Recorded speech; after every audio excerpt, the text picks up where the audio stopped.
তোমারি রোজা Medina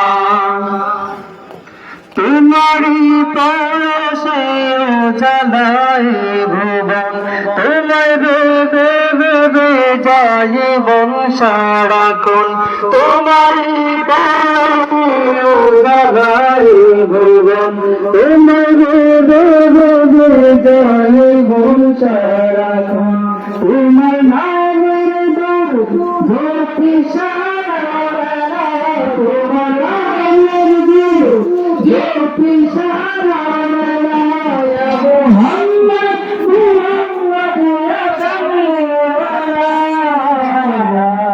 Medina Medina Medina Medina যেতে চাই তোমারি রোজা মদিনা তোমারি প্রেমেতে মন হলো যে দিওয়ানা যেতে চাই তোমারি রোজা মদিনা তোমারি প্রেমেতে মন হলো যে দিওয়ানা যেতে চাই তোমারি রোজা Medina Medina Medina Medina Medina Medina Medina Medina তোমারি প্রেমেতে মন হলো যে দিওয়ানা যেতে চাই তোমারি রোজা মদিনা তোমারি প্রেমেতে মন হলো যে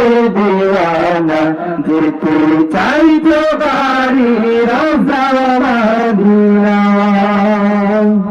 আসসালামু আলাইকুম ওয়া রাহমাতুল্লাহ। বসে পড়ে ভালো হয়, মাহফিলের আদবটা রক্ত হয়। মূল্যবান তকরির উপস্থাপন করার জন্য বিনীতভাবে অনুরোধ জ্ঞাপন করছি।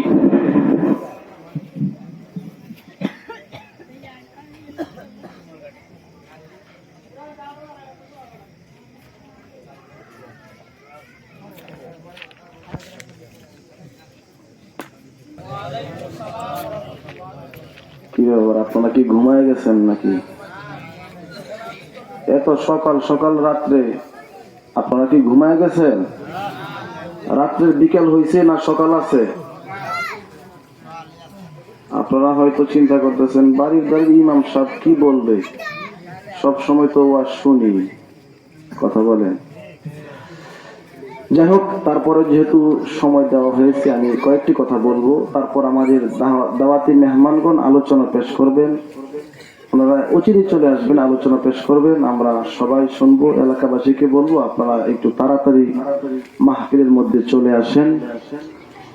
আলহামদুলিল্লাহ আলহামদুলিল্লাহি ওয়া কাফা ওয়া সালামুন على عباده الذين اصطفى أما بعد فأعوذ بالله من الشيطان الرجيم بسم الله الرحمن الرحيم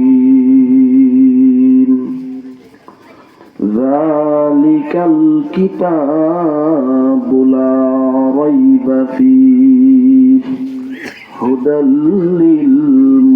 للمتقين صدق الله العظيم। মহান আল্লাহ পাকের দরবারে শুকর আদায় করি যে আল্লাহ তাআলা আমাদেরকে জনাব মোহাম্মদ হারিস সাহেব ও গ্রামবাসীর উদ্যোগে আজকের মাহফিলের মধ্যে আমাদেরকে আসার বসার তৌফিক দান করেছেন। এজন্য রব্বে কারীম আল্লাহ তাআলার দরবারে শুকর আদায় করি, বলি আলহামদুলিল্লাহ। একটু আস্তে হয়ে গেল না? জোরে বলি আলহামদুলিল্লাহ।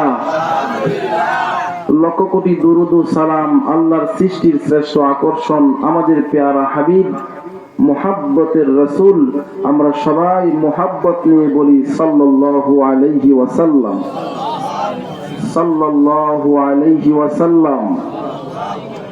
সম্মানিত হাজরিন, এলাকাবাসীকে বলবো আজকে আমাদের যেই জায়গার মধ্যে মাহফিল হচ্ছে, এই এলাকার জন্য এই জায়গাটা একটা শহরের মতন, ঠিক কিনা বলেন? আমি তো আপনাদের বিরুদ্ধে বলছি না, তারপরেও আপনারা যদি ঠিক না বলেন তাহলে তো এটা হয় না। আমি আপনাদের পক্ষে বলছি।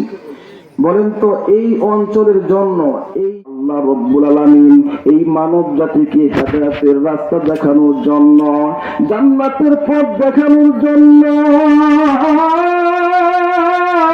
আমার আল্লাহ রব্বুল আলামিন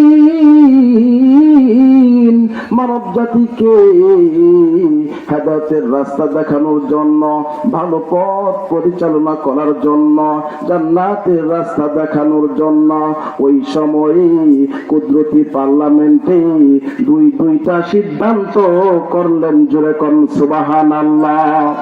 না ভাইয়া হয়নি, আরো জোরে জোরে বলতে হবে সুবহানাল্লাহ। এরে বাবাজি গো, আমার আল্লাহ রব্বুল আলামিন দুইটা সিদ্ধান্ত নিলেন গো, দুইটা রহমত, দুইটা বরকত আমার আল্লাহ নাজিল করে দিলেন। এক নাম্বার বরকত হলো আমাদেরকে আখিরি নবী, শেষ নবী মুহাম্মাদুর রাসূলুল্লাহকে পৃথিবীর মধ্যে পাঠাইলেন। চিৎকার মেরে বলেন সুবহানাল্লাহ।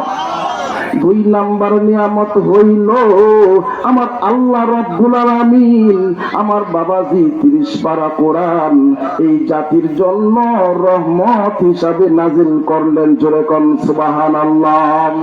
আমার আল্লাহ রব্বুল আলামিন বলেন সূরা নিসার আমার বন্ধুগণ 174 নম্বর আয়াতে আল্লাহ রব্বুল আলামিন জানাইছেন, ইয়া আইয়ুহান নাসু قد جاءكم برهان من ربكم وأنزلنا إليكم نورا مبينا। الله أكبر। কোরআন শরীফ পড়লে ভালো লাগে না খারাপ লাগে? ভালো লাগে না? আল্লাহ রাব্বুল আলামিনের কালাম পড়লে ভালো লাগে না খারাপ লাগে? একটু জোরে বলতে হবে, ভালো লাগে না খারাপ লাগে? আল্লাহর নাম আসতে বলবেন না জোরে বলবেন? এই কথাটাও আল্লাহ রাব্বুল আলামিনের কালামে বলেন। সূরা মুদাসসির আল্লাহ বলেন ওয়া রাব্বাকা ফাকাব্বির। আল্লাহু আকবার। না আওয়াজ হলো না ভাই, হলো না তো এটা? আর একটু জোরে বলতে হবে না। আয়াতটা পড়ার সাথে সাথে আপনারা আল্লাহু আকবার বলেন। আল্লাহ বলেন ওয়া রাব্বাকা ফাকাব্বির। আল্লাহু আকবার। আল্লাহ বলেন এই বান্দা বান্দিগণ, যখন তোমরা আমি রবের কথা যখন তোমরা বলবে, এটা আস্তে কইও না, একটু জোরে বলতে হবে, ঠিক কিনা বলেন? তাহলে আযান কি আস্তে বলে না জোরে বলে? একামত আস্তে না জোরে? তাহলে আপনারা আল্লাহর নাম আস্তে নেবেন না জোরে নেবেন? আমার ভাই